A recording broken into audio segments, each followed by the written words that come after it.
In 54 BC, a large Roman invasion force turned its eyes to a remote island at the edge of the known world.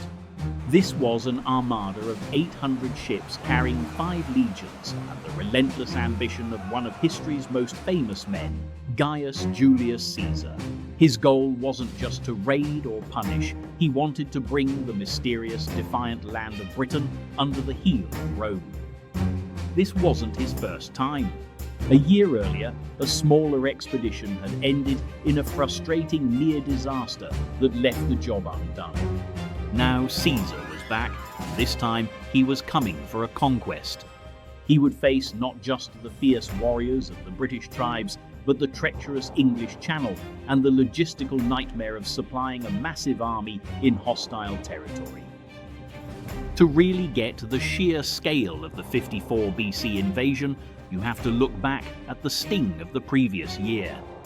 In 55 BC, Caesar's first invasion of Britain was more like a reconnaissance in force. With only 2 legions, he battled his way ashore against determined Celts, only to have a storm batter his fleet and his cavalry fail to even make the crossing. He fought a few sharp battles, took some hostages, and declared victory before making a hasty retreat to Gaul as winter approached. But for a man like Caesar, that wasn't nearly enough. Britain remained a thorn in his side. He claimed British tribes had been helping his Gallic enemies for years, a convenient excuse to rally support in Rome. The truth, as always, was more. There was the immense glory to be won by being the first Roman to cross the ocean and subdue the mythical island. It was also a smart political move. As he prepped his new invasion, Caesar brought along a number of Gallic chiefs he didn't trust, along with their cavalry, effectively using the campaign to keep them under his watchful eye, far from their homes in Gaul, and reinforcing his own army to fight British chariots' mobility. The first invasion was just a prelude, the second was going to be the main event. Learning from the hard lessons of the year before, Caesar had given his engineers new specs. He ordered a new class of vessel, inspired by the naval tech of the Veneti, a seafaring Gallic tribe he'd already beaten. These new ships were marvels of military engineering. They were broader and had a lower draft than traditional Roman transports. This clever design meant they could be beached more easily on Britain's shallow shores, solving one of the biggest headaches from the first landing. The scale was just staggering.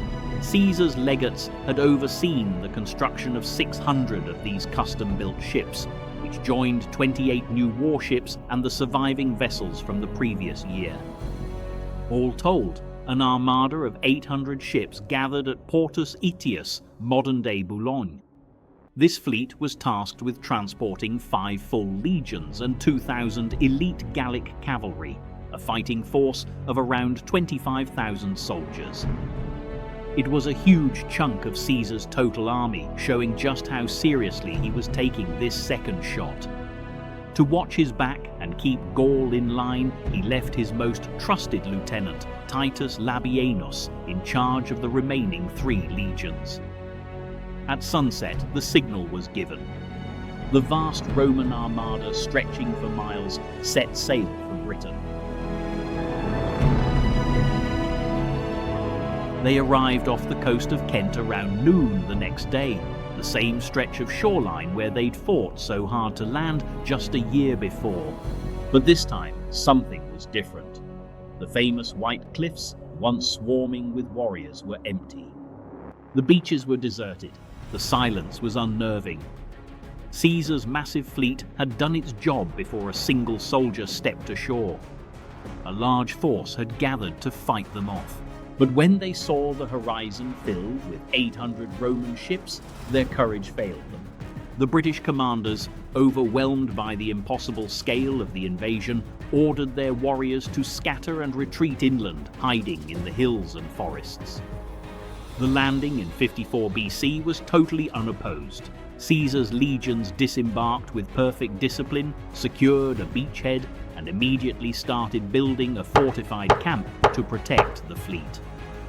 Learning another lesson from the previous year's storm, the ships were pulled ashore for repairs and fortification. With his army safely on British soil and his base secure, Caesar wasted no time. Leaving 10 cohorts and 300 cavalry under Quintus Atrius to guard the camp, he ordered an immediate night march inland. The hunt for the British army was on. The Roman invasion forced a radical change in Britain's political landscape. Before Caesar, the island was a patchwork of independent tribes, often fighting each other. But the threat of Roman conquest forged an unprecedented alliance. The tribes set aside their rivalries and chose a single supreme commander, a formidable warlord named Cassivellaunus. Caesar doesn't name his tribe, but his territory was north of the river Thames, in the area later home to the powerful Catuvellauni tribe. Cassivellaunus was known as a relentless leader who had spent years warring with his neighbours, especially the Trinovantes, the most powerful tribe in the region at the time. He had recently overthrown their king, whose son, Mandubracius, had fled into exile and sought refuge with Caesar, a political pawn Caesar would soon use to his great advantage. For now, this history of conflict was put aside. Cassivellaunus was chosen for his military skill and his mastery of British warfare.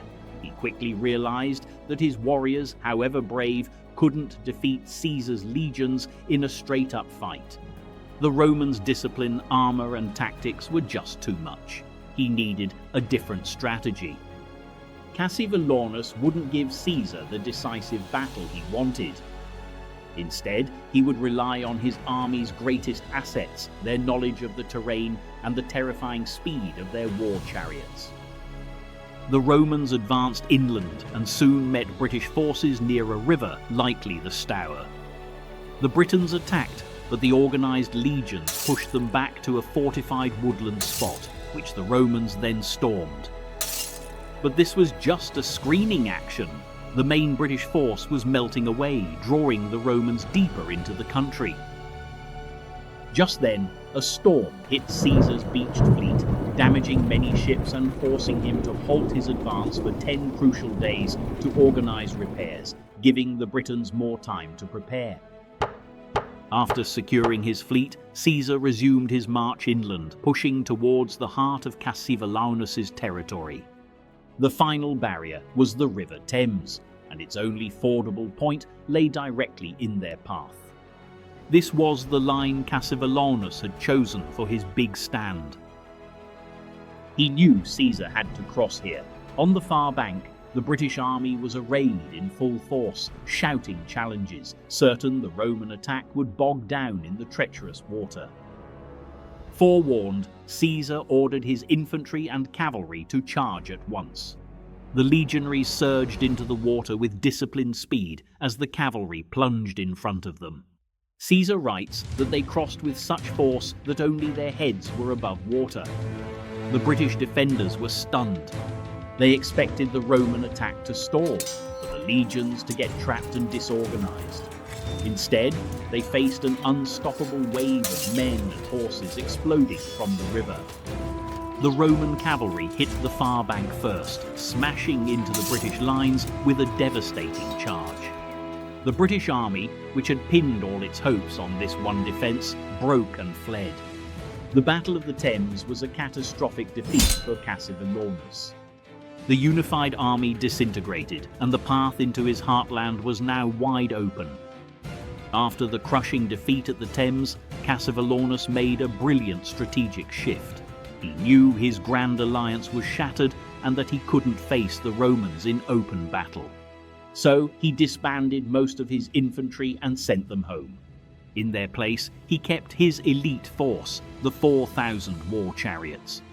With this highly mobile strike force, Cassivellaunus ditched conventional warfare for a war of attrition and terror. He turned the countryside into a weapon. The Roman war machine ran on grain, and foraging parties had to go out every day to find it. This was the weakness Cassivellaunus chose to exploit. His charioteers used their speed and knowledge of the land for a relentless guerrilla campaign. They would burst from the forests, hit the Roman foragers with a volley of javelins, and vanish before the legionaries could form up and fight back. Roman patrols were ambushed, supply lines were harassed. Caesar's own cavalry was often lured into reckless chases, only to be attacked by charioteers who would dismount to fight as infantry before remounting and speeding off. To make things worse, Cassivellaunus ordered a scorched-earth policy, driving away cattle and people from the Roman line of march, denying them food and supplies. This new phase of the war was incredibly frustrating for the Romans. They were masters of the battlefield, but they couldn't force a decisive fight. They controlled the ground they stood on, but the woods and hills all around them belonged to Cassivellaunus and his shadow warriors. This intricate dance of guerrilla tactics and Roman discipline changed the course of the invasion. Despite the effective guerrilla campaign, Caesar wasn't a man to be stopped. His advance was slowed, but it continued. The key to his victory now lay in intelligence. 5 British tribes, the Tenimagni, Segontiaci, Ancalites, Bibroci and Cassi, tired of Cassivellaunus's dominance, surrendered to Caesar. They gave him the crucial information he needed, the location of Cassivellaunus's main stronghold. Archaeologists believe this fortified settlement, which was called an oppidum, was located near modern-day Wheathampstead in Hertfordshire. This wasn't just a military fort, it was the political and symbolic heart of Cassivellaunus's power. Caesar described it as a place well protected by forests and marshes, with its entrances blocked by felled trees. Cassivellaunus made one last desperate gamble, sending word to the 4 kings of Kent to attack the Roman naval camp on the coast. But it was too little too late. The Roman garrison was surprised by this attack, but also prepared. With the protection of their pre-built fortress, they easily repelled the attack. Caesar marched his legions on the main rise. The assault was swift and brutal. The Romans stormed the defences from 2 directions, and the British defenders, though brave, were no match for a full-scale siege assault. Many Britons were caught and killed as they tried to flee. Caesar gave up a lengthy pursuit as night fell. The stronghold had fallen, and with it Cassivellaunus's last real hope of stopping the Roman legions. With his lands ravaged and his stronghold captured, Cassivellaunus had no choice but to surrender. He sent ambassadors to negotiate terms with Caesar. The terms were simple. Cassivellaunus had to provide hostages, agree to pay an annual tribute to Rome, and most importantly, he was ordered not to make war against Rome's new allies and Mandubratius, who was restored as the king of the Trinovantes under Roman protection. On the surface, it was a total Roman victory. But the reality was more complicated. Caesar was in a hurry. He had heard about growing unrest back in Gaul, where a bad harvest threatened to spark a major rebellion. He couldn't afford to winter in Britain or leave a large occupying force. Caesar left Britain in late September, and he didn't leave a single Roman soldier behind to enforce the treaty. That annual tribute was almost certainly never paid. The Romans wouldn't return in force for another 97 years, not until the Emperor Claudius invaded in AD 43. Yet the invasion left a permanent mark. The resistance itself became legend.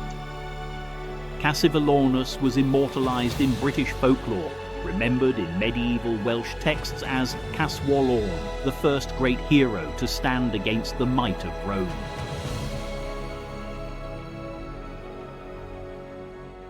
If you enjoyed diving into this battle today, hit that subscribe button and turn on notifications. It directly helps us bring you more epic military history content.